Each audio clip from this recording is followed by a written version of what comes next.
Pak Dokter, eh, ini kan setelah momentum Hari Kesehatan Nasional ya, November ini suasana Hari Kesehatan Nasional.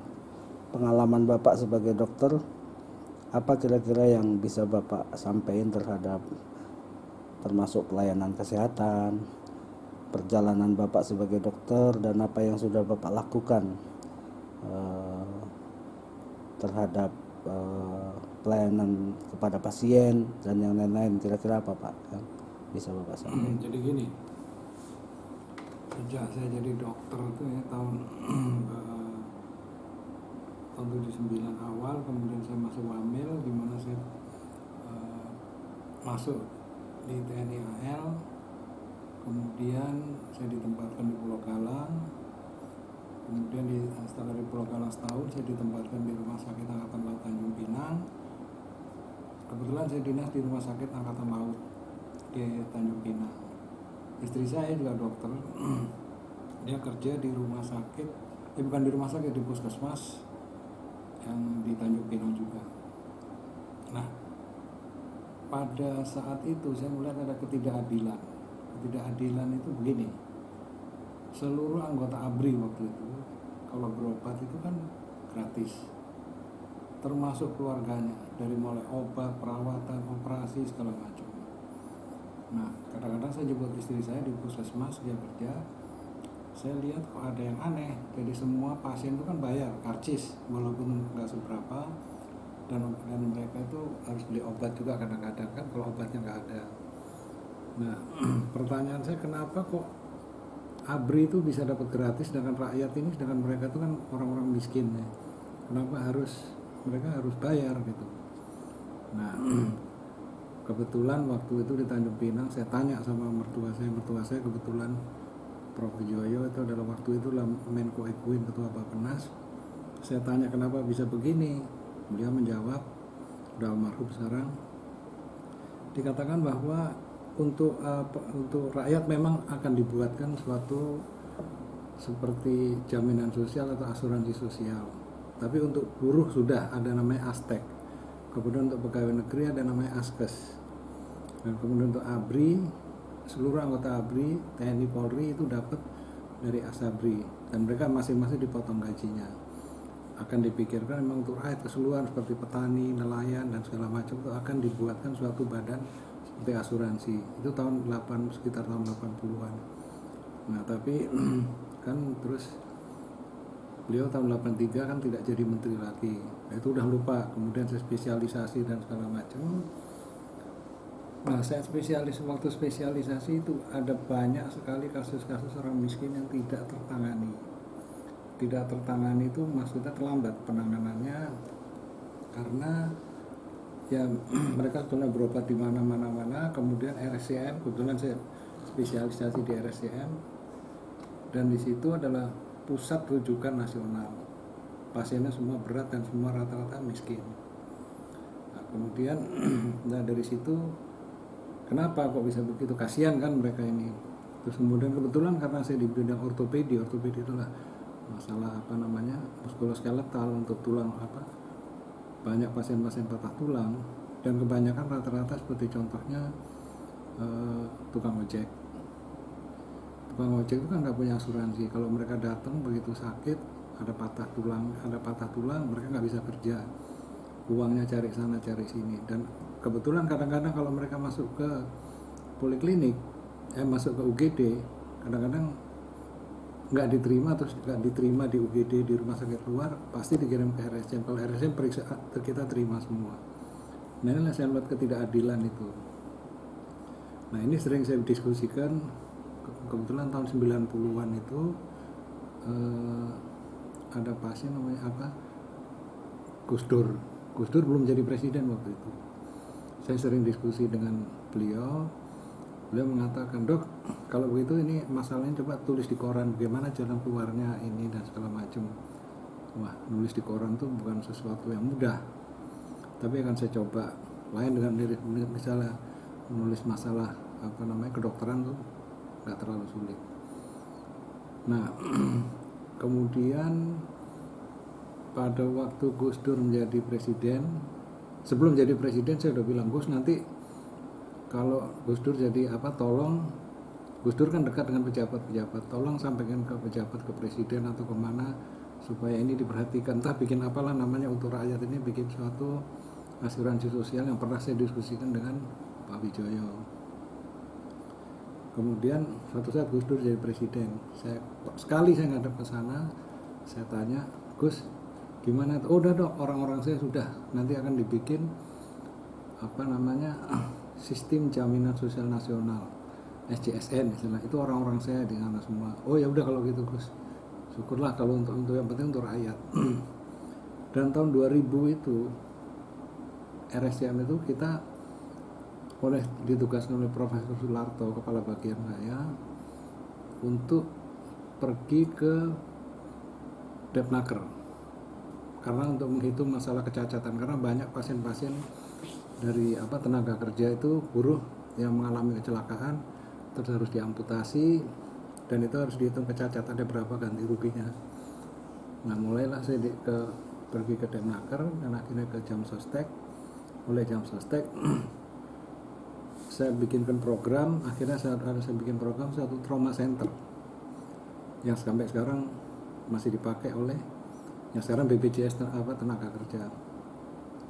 Dan itu sebetulnya adalah suatu memang hak dari buruh yang mereka sudah bayar Jamsostek, mereka harus dilayani oleh rumah sakit yang selama ini tidak pernah dilayani. Nah, setelah saya kerjasama dengan ke daerah-daerah, pergi dengan direksi Jamsostek dan staf-staf Jamsostek, akhirnya trauma center itu bisa jalan. Nah, kemudian mulai tahun 2001 saya udah mulai menulis tulisan di koran, ada berapa kali, terus masalah jaminan sosial. Ya, tapi begitulah, ternyata nggak ada tanggapan. Padahal sebetulnya ini untuk kepentingan bukan kepentingan rakyat keseluruhan ya. Nah, kemudian tahun 2008 Gus Dur bilang, dok, kalau gitu bikin aja buku. Nah, terus saya bikin tentang ide-ide dan pemikirannya dokter. Kemudian saya buatlah buku yang judulnya itu Jaminan Sosial Solusi Bangsa Indonesia Berdikari. Ini bukunya yang yang dicetak tahun 2009, dan ini Gus Dur bilang waktu itu bahwa kalau buku ini jadi, nanti saya yang akan saya launching nanti di lapangan. Udah tahun 2000, akhirnya tahun 2010 baru launching di rumah kediaman Gus Dur sesuai dengan pesannya di lapangan Ciganjur. Itu. Nah, kemudian untuk jaminan sosial ini saya berjuang bersama rekan-rekan dari serikat buruh. Banyak serikat buruh, saya bicara dengan beberapa orang ketua serikat buruh. Saya ceritakan masalah jaminan sosial ini, saya juga presentasi dan di mana-mana mengatakan perlunya jaminan sosial ini untuk rakyat. Kalau buruh, sebelum membahas tentang perjuangan jaminan sosial untuk rakyat itu, tiba-tiba Dr. Emir membuat trauma center itu apa sih sebetulnya? Waktu itu Gus Dur masih presiden atau? Oh enggak, belum. Oh sudah jadi tahun itu trauma center itu begitu tahun setelah Gus Dur jadi tahun 2000 kalau nggak salah Gus Dur udah turun waktu itu. Berarti Bu Mega ya? Bu Mega, kalau nggak salah. Itu sebetulnya trauma center itu apa sebetulnya? Trauma center itu begini, jadi waktu itu kan rencananya Depnaker itu akan membuat suatu rumah sakit besar untuk buruh di suatu tempat. Saya katakan bahwa ini tidak adil. Kenapa? Karena buruh itu kan tersebar di seluruh Indonesia. Kenapa nggak bikin suatu bukan poliklinik, jadi suatu klinik-klinik kecil di tempat yang sudah ada, seperti contohnya di kawasan industri itu pasti ada poliklinik. Nah, poliklinik ini dibiayai oleh Jamsostek. kemudian di situ untuk semua, untuk apa, misalnya untuk 3 atau 5 pabrik, satu tempat yang agak besar di mana disiapkan dokternya, apa dokter spesialis dan segala macam untuk penanganan pertama. Kalau memang bisa ditangani situ, nggak perlu ke rumah sakit. Jadi gitu. Jadi intinya begitu, untuk apa, tidak perlu dibikin di satu besar, tapi yang penting adalah lebih dekat kepada tempat kejadian. Karena dalam bidang ortopedi itu kalau misalnya lebih dari 6 jam, misalnya terjadi patah tulang terbuka, kalau lebih dari 6 jam itu potensi infeksi dan potensi komplikasi itu besar sekali. Itu jadi kalau itu bisa ditangani di situ, memang sudah ditangani tahap persatu, memang berat, baru dikirim ke rumah sakit yang besar dengan ambulans. Disiapkan situ ambulans, tenaga medis dan segala macam. Itu di trauma center. Jadi tersebar seluruh Indonesia dan itu sudah jalan. Ada beberapa tempat seluruh Indonesia, kira-kira mungkin udah ada sekitar waktu saya itu sampai lebih dari 30-an. Karena saya mulai dari 2002, kemudian tahun 2005 dan diresmikan oleh Bu Megawati. Yang diresmikan Bu Megawati itu adalah, jadi gini, perlengkapan dari trauma center salah satu ada ambulans. Ya. Nah, ambulans ini diserahkan ke Pemda, ke wali kota, ke bupati, ke gubernur untuk kepentingan mengangkut pasien yang buruh yang mengalami kecelakaan. Itu juga dikirimkan juga ke, kalau nggak salah, ke Jasa Marga di tol gitu ya. Jadi memang setiap pasien yang maksudnya buruh dengan ambulansnya dibawa ke rumah sakit, itu ambulans. Dan lagi dapat segera ditangani supaya komplikasi itu tidak terjadi, maksudnya mengurangi angka kecacatan dan angka kematian. Dan targetnya tercapai. Alhamdulillah waktu itu begitu trauma center itu dibuat tahun 2001 tuh kalau nggak salah sehari itu pasien meninggal seluruh Indonesia ada 13. Setiap hari pasien itu yang mengalami kecelakaan kerja. Setelah ada trauma center tuh menurun jadi 5 dalam waktu 2 tahun. Jadi memang betul-betul efektif tuh. Jadi tapi intinya sebetulnya karena memang semua udah aware bahwa, semua udah sadar bahwa peserta jam sostek itu yang punya kartu jam sostek itu berhak dilayani dan harus dilayani di rumah sakit karena akan dibayar oleh jam sostek. Nah itulah dibayar oleh jam sostek. Nah buku ini sebetulnya yang saya ini bukan untuk jam sostek saja, tapi sebetulnya untuk seluruh rakyat. Nah kalau pengalaman Dr. Emil, kalau untuk PNS, TNI, Polri, kemudian yang pekerja formal gitu, buruh yang misalnya bekerja di pabrik, itu kan sudah tercover. Nah Pak Dr. Emil kan merasa kok tidak terjadi keadilan bagi masyarakat yang misalnya masyarakat biasa, apalagi misalnya yang terjadi bencana gitu-gitu, seperti pernah peristiwa tsunami Aceh, gempa Jogja. Kira-kira gimana pengalaman Pak Emil waktu itu? Jadi begini, kalau memang yang ditangani oleh asuransi yang jam sostek itu adalah peserta jam sostek saja, dan yang ditangani Askes adalah pasien pegawai negeri saja. Yang ditangani Asabri adalah hanya Asabri aja. Jadi di luar itu memang pasien itu harus bayar, gitu loh. Karena mereka bukan peserta dari ketiga asuransi itu. Nah ini terjadi waktu gempa bumi Aceh. Waktu gempa bumi Aceh itu korban banyak meninggal dan kecelakaan itu banyak.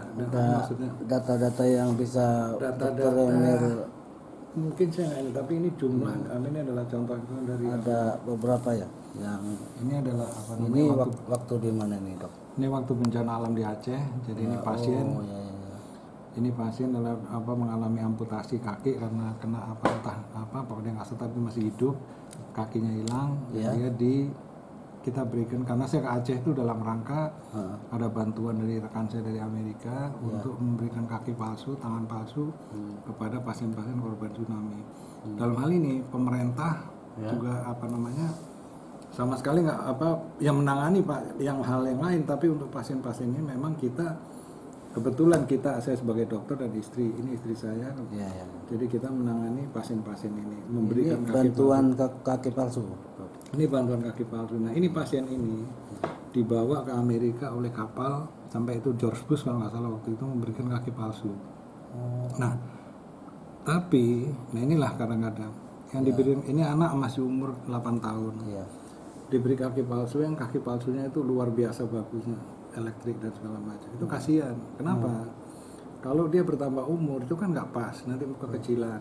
Dia harus ganti kaki palsu kan. Jadi ganti kaki palsu, jadi nanti dia menderita malahan. Tapi kalau kaki palsu biasa, kalau dewasa udah dikasih kaki palsu yang memang cocok untuk dia untuk selamanya dipakai, nggak apa-apa. Gitu. Berarti Dokter Emir ke Aceh langsung itu ya?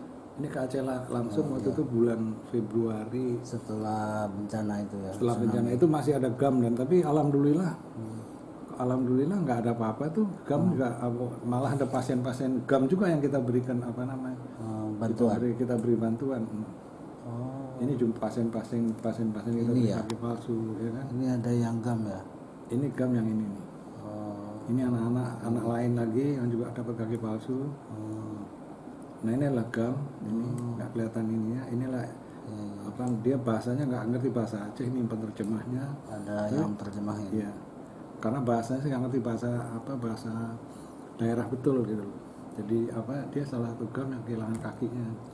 Itu banyak, ada beberapa, ada kira-kira 12 orang gitu yang turun ke sana. Kalau pengalaman kasus-kasus di bencana lain ada nggak yang bisa? Nah terus yang lain itu kita lihat ini bencana alam di Jogja. Oh, ini waktu gempa Yogyakarta bumi.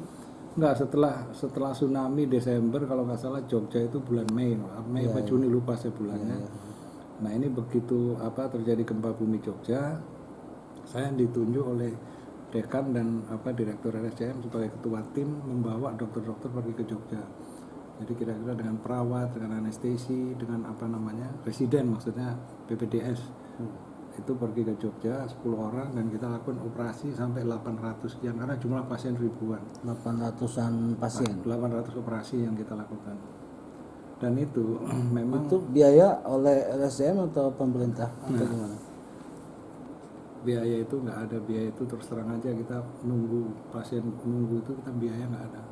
Kita saya sampai minta Depkes. Kebetulan waktu itu kalau nggak salah Menko Kesranya Pak Abu Rizal Bakri. Saya menghadap dia kebetulan di Jogja.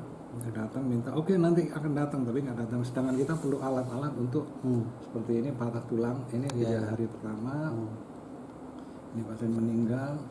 Ini Ada yang meninggal juga dok? Oh banyak meninggal. Oh.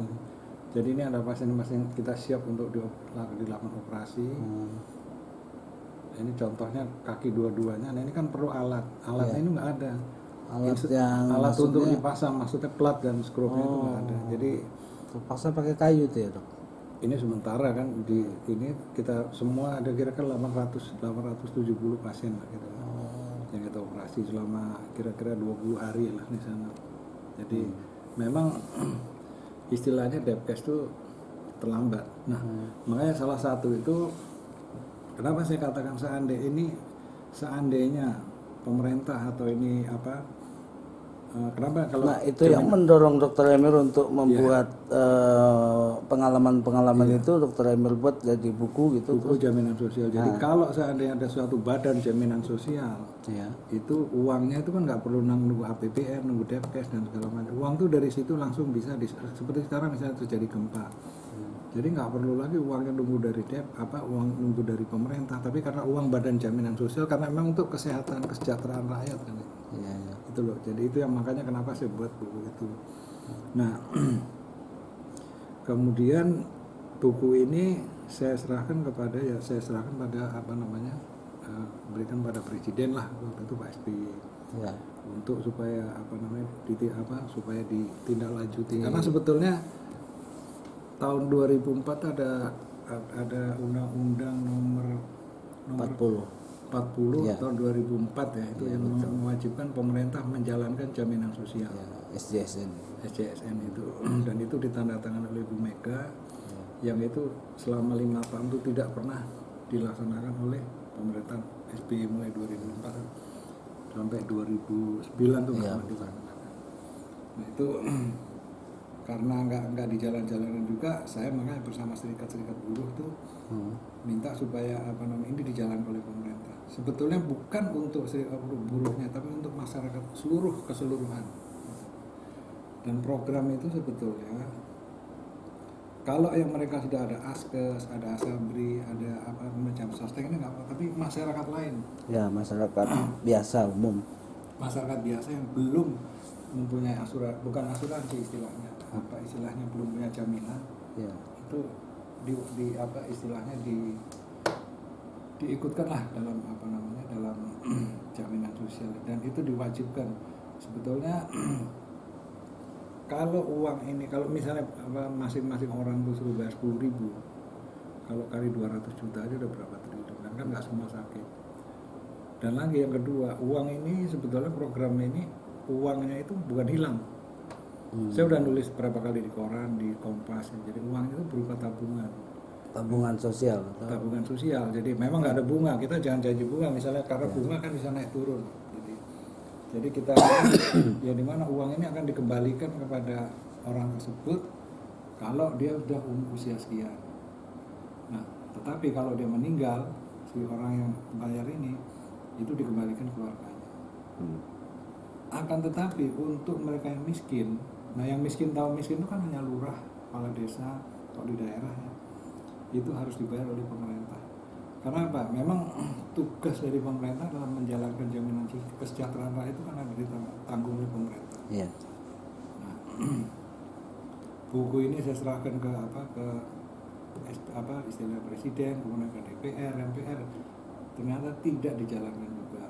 Nah, akhirnya bersama serikat buruh mereka demo, serikat buruh Komite Aksi Jaminan Sosial itu ya. Komite Aksi Jaminan Sosial menuntut pemerintah Rp1, di mana di situ saya diminta sebagai saksi ahli. Kemudian kita dipanggil saksi di Pengadilan Jakarta Pusat. Di situ ya saya gambarkan sebetulnya apa yang terjadi sebetulnya dengan kejadian di rumah sakit yang terjadi di seluruh Indonesia itu. Dan di situ rupanya buruh menang, kemudian pemerintah menjalankan jaminan sosial. Wajib ya. Wajib. Akan tetapi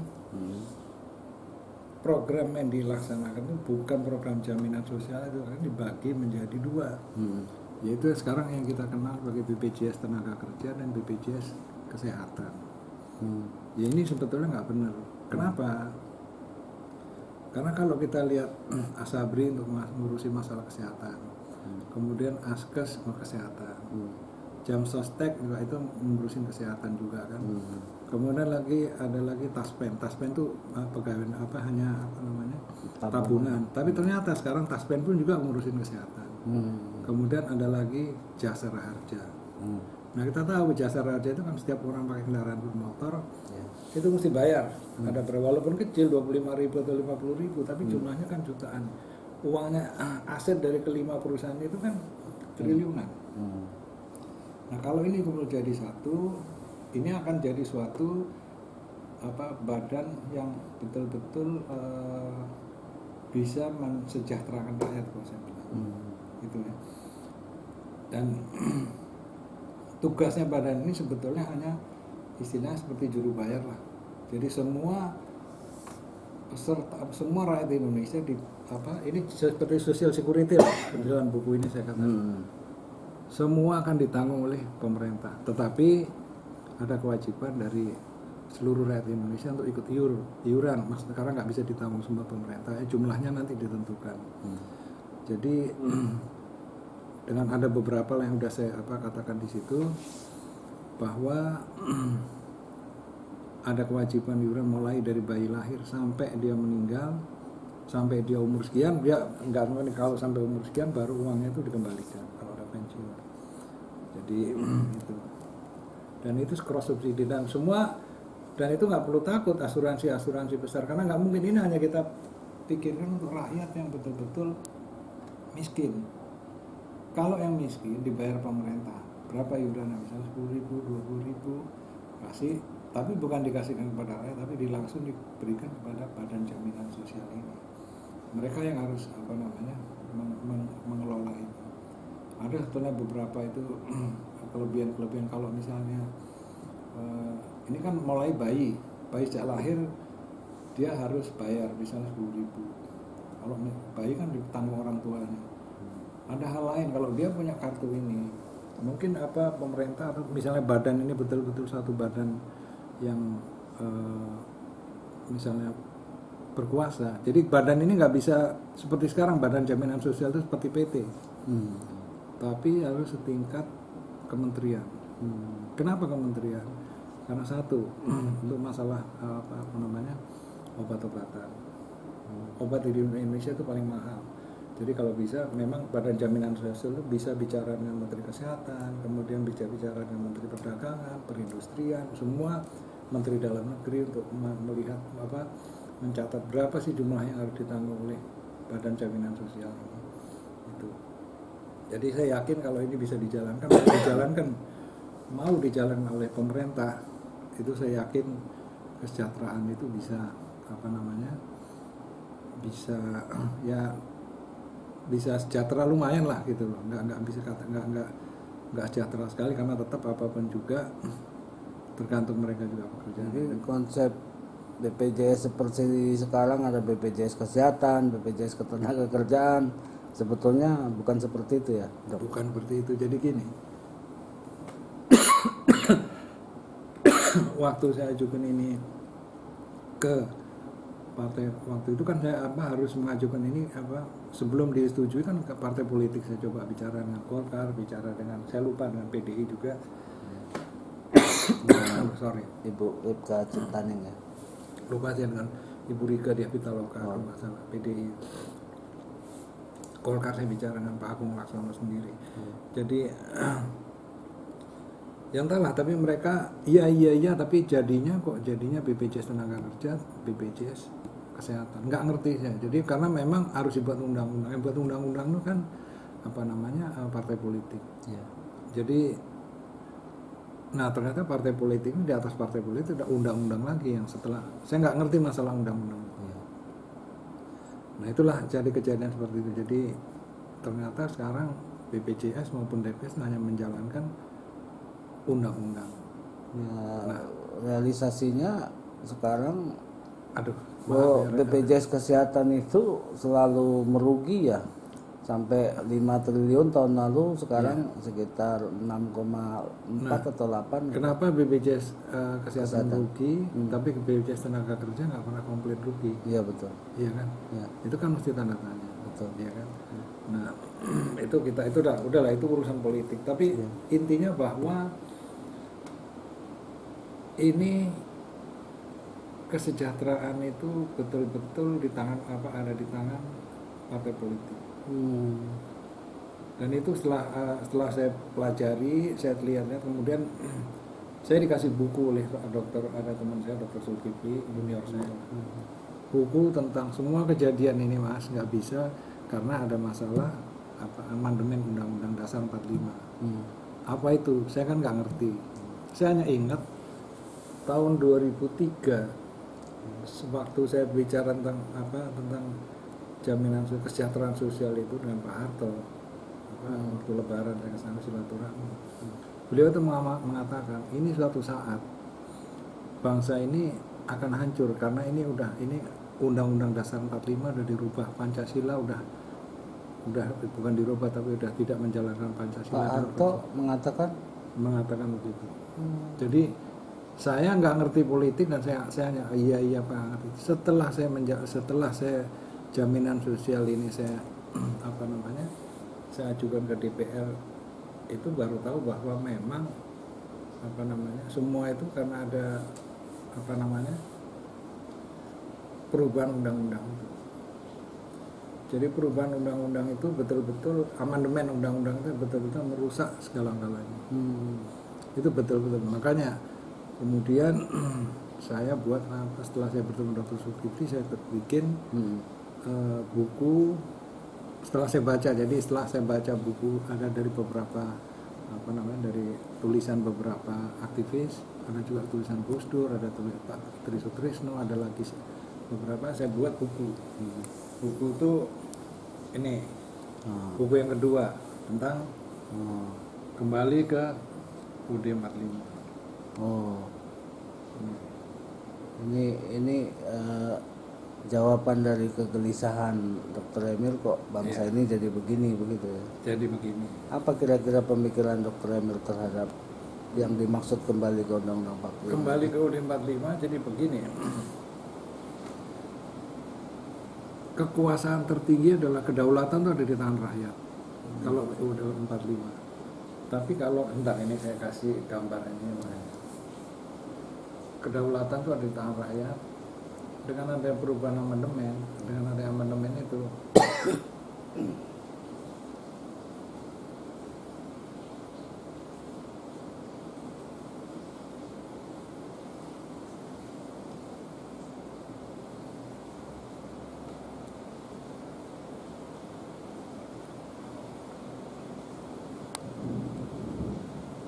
nah, kita lihat ya, perubahan udah mas.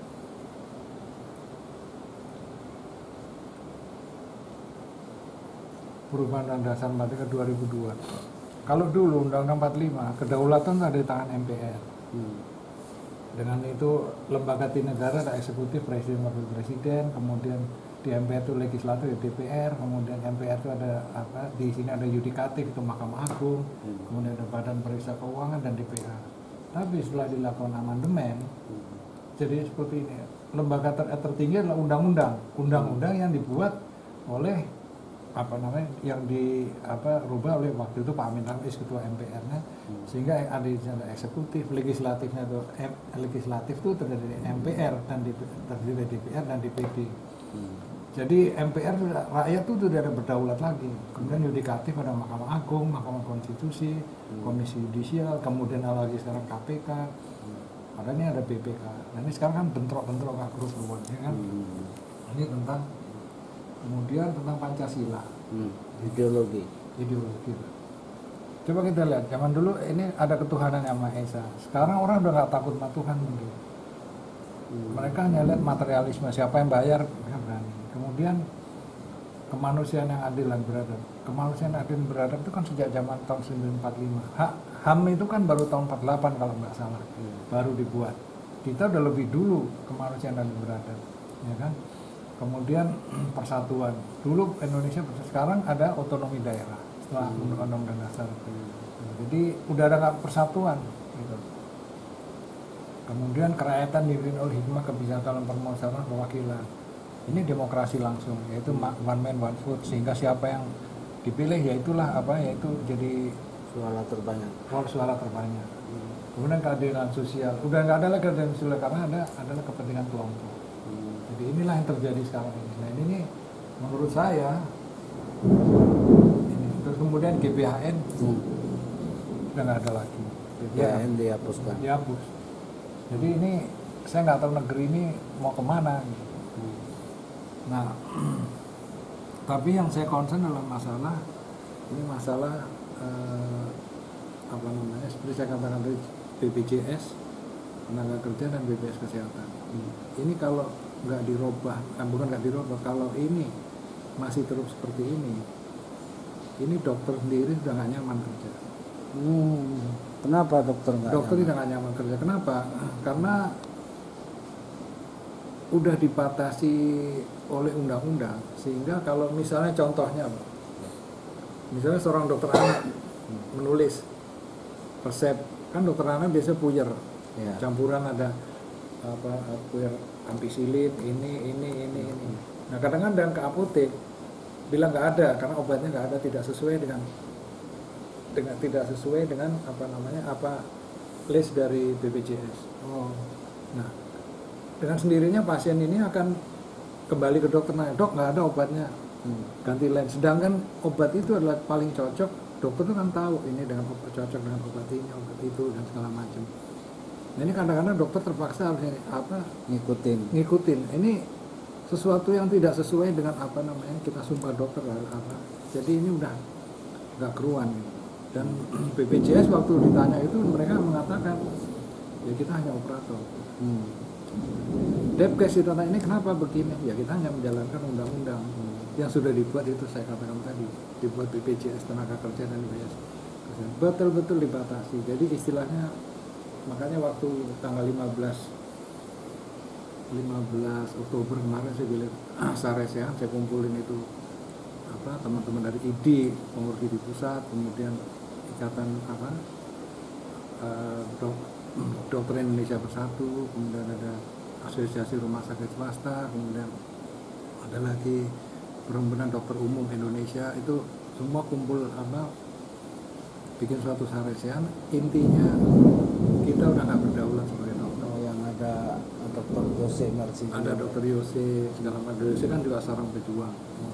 Jadi intinya itu, saya katakan kalau memang kita tidak nyaman, kita tidak bisa bekerja secara maksimal. Ya kenapa kita nggak istilahnya minta pada kita protes ke presiden atau ke DPR? Tapi ternyata kan nggak bisa. Karena mereka juga mengatakan ini menjalankan undang-undang. Ya sudah kalau gitu, apakah kita harus mogok? Saya kira kalau emang dokter emang tidak bisa menjalankan dengan profesinya atau menjalankan sesuai dengan keilmuannya, lebih baik daripada kita susah dituntut, menurut saya supaya kita mogok. Gitu. Dan itu nggak bisa nyalain BPJS, nggak bisa nyalain pemerintah, karena memang mereka hanya menjalankan undang-undang. Nah kembali lagi dulu Pak, kita kembalikan dulu ke Undang-Undang 45, baru kemudian bukan amandemen, tapi di adendum diperbaiki lagi sesuai dengan apa ada di maksudnya ada yang di lapangan. Karena setahu saya undang-undang masalah BPJS ini, saya nggak tahu yang buat itu siapa, apakah ada dokter di situ. Kalau ada dokter, dokter ini pernah berhadapan langsung dengan pasien sehingga dia tahu masalah di lapangan. Karena kalau orang nggak pernah di lapangan, nggak pernah di ujung tombak berhadapan dengan masyarakat, mungkin enak aja dia bikin. Nah itulah maka saya katakan perlunya dibuat baru lagi. Jadi undang-undang ini undang-undang masalah kesehatan dan kesejahteraan sosial ini betul-betul dirubah. Dan saya yakin ini kalau misalnya pemerintah mau, saya yakin bisa. Ya, tinggal kemauan dari pemerintah dan kemauan dari istilahnya yang berkuasa kan partai politik. Kalau mereka setuju ya dirubah. Cuman itu kan butuh waktu dan belum tentu mereka perhatian betul pada ini. Karena ini masalah rakyat, bener masalah kasihan orang-orang. Kalau di DKI masalah pasien berobat dengan kartu BPJS semua ditanggung karena DKI uangnya banyak. Tapi kalau di luar DKI Pak udah nggak bisa terima. Banyak dokter yang udah yang telepon saya tanya, wah gimana ini? Saya nggak tahu karena mereka juga BPJS menyatakan bahwa ini kita hanya operator, istilahnya operator lah, pelaksana. Depkes juga kita hanya menjalankan undang-undang. Jadi mana yang benar? Susah gitu. Di sektor kesehatan juga bermasalah juga sebetulnya ya. Saya kira bukan ini ya, saya nggak menyinggung yang lain ya, tapi masalah sektor kesehatan ini betul-betul dibutuhkan kebijaksanaan, keberanian dari kalau presiden tuh betul-betul memperhatikan rakyat, beliau akan sesuai dengan usulan saya itu. Jadi dibikin suatu badan jaminan sosial yang terdiri dari yang dulu Jamsostek, Naskes, Aspen, Asabri dan Jasa Raja dijadikan satu badan. Badan ini kementerian. Dan ini sebaiknya paling bagus dirangkap oleh Menko Kesra. Kenapa? Ini pernah waktu saya bikin buku ini, saya diskusi dengan Pak Wijoyo.